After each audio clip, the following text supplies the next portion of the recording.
네, 이번에는 중국장으로 가보겠습니다. 상하이 종합지수 현재 3,281선에서 움직이고 있는데 중국에서는 내년도 거시경제 정책을 결정하는 중앙경제공작회의가 어제부터 열리고 있습니다. 중국 정치에 영향은 없는지 살펴보겠습니다. 하나금융투자 김준범 연구원 연결돼 있습니다. 김 연구원, 네, 어제 중국 증시는 어떻게 마감됐습니까? 네, 전일 중국 증시는 중앙경제공작회의 개막하에 상해 종합지수는 0.00% 소폭 상승, 심천성분지수는 0.35% 소폭 하락하여 마감하였습니다. 상해와 심천 증시의 거래대금은 각각 1,497억 위안, 1,928억 위안으로 전일 대비 각각 7.54%, 10.24% 하락하였습니다.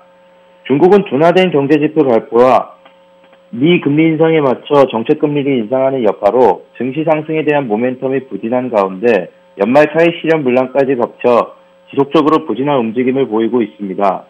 그러나 최근 기관 투자자의 차익 실현이 점차 마무리되고 있으며 중앙경제공작회의에서 구체적인 경제 방향이 제시된다면 증시 상승의 모멘텀이 다시 한번 살아나지 않을까 생각됩니다.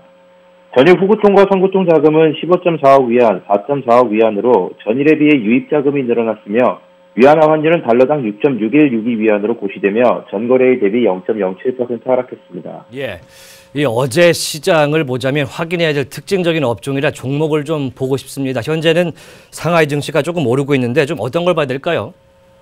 네, 업종별로 보면 저번 주 목요일부터 상승해왔던 소매업종이 하락세를 나타냈고 반면 철강이나 가전, 석탄업종 등은 상승세를 나타냈습니다. 석탄업종의 경우 중국 정부가 일부 가스 난방 혹은 배출가스 석탄 난방 개조 작업이 끝나지 않은 지역에 한해 난방 공급 보장을 위한 석탄 난방을 허용하면서 석탄 수요 증가에 대한 기대감에 석탄 섹터가 4.22%나 오르며 강세를 보였습니다. 관련하여 삼서흥료, 노안환경에너지는 장중 상한가를 기록하였습니다. 가전업종의 경우 이익 상승에 대한 기대감으로 상승하였습니다. 대표 종목인 메이지그룹은 3.02% 상승하였고 청도아이얼, 사마는 각각 2%, 1.77% 상승하였습니다. 자, 지난주에 나온 이슈를 좀 살펴보면 이번 주가 보일 것 같은데 지난주에 중국 정부가 발표한 이슈 중에 좀 주목해야 될 부분이 어떤 게 있을까요? 네, 중국 상무부에서 11월 외국인 직접 투자가 지난 2년 동안 가장 높은 증가율을 기록했다고 발표하였습니다. 규모는 약 1,250억 위안으로 전년비 90.7% 증가한 수치이고 해외 자금을 조달한 기업들이 빠르게 늘면서 이처럼 높은 증가세를 이끌었다고 말했습니다. 특히 해외 자금을 신규 조달한 중국 기업들 수는 2017년 1월부터 11월 기준 3815개로 한 해 전보다 26.5% 증가했습니다. 부문별로 보면 서비스 부문에서 FDI 증가율이 높았습니다. 서비스 업종의 FDI는 지난 1월부터 11월 기준 전년비 13.5% 증가했으며 서비스 부문 FDI는 전체 FDI의 72.5%를 차지하고 있습니다. 또한 첨단 기술을 가진 제조업 섹터의 경우 FDI가 전년비 9.9% 증가했습니다.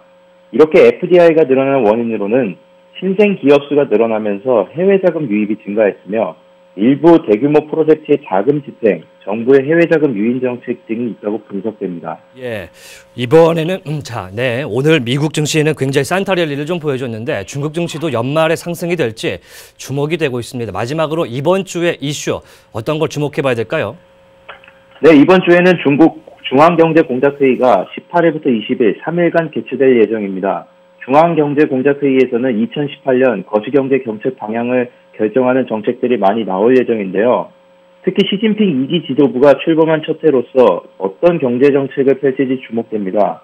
이번 중국 정부에서 강조하고 있는 질적 성장에 초점을 맞춘 정책들이 많이 나올 것으로 예상되며 금융 리스크 해소, 빈곤 퇴치, 환경보호라는 3대 과제를 경제과제의 중점으로 삼을 것 같습니다. 먼저 금융 리스크 해소에는 국유기업들의 부채 축소에 더욱 힘쓸 것이며 이로 인해 국유기업 통폐합이라든가 혼합소유제 추진 등 국유기업 개혁에 더욱 속도를 낼 것 같습니다. 빈곤 퇴치는 시진핑 주석이 크게 신경 쓰고 있는 부분인데요. 2020년까지 모두가 잘 사는 사회를 건설할 목표로 빈곤 퇴치에 관한 국가급 추진 과제가 구체적으로 나오지 않을까 예상해 봅니다. 마지막으로 환경보호 부분에서는 오염기업에 대한 강도 높은 감독, 환경감찰 당국에 대한 구체적인 안건이 나올 것으로 분석됩니다. 이번 주 수요일부터는 해당 회의가 진행됨에 따라 증시의 움직임을 통해 향후 새로운 상승 모멘텀을 불러올 수 있는 종목들을 눈여겨볼 필요가 있다고 생각합니다. 네, 지금까지 글로벌 증시 포커스 중국 증시 김준범 연구원과 알아봤습니다.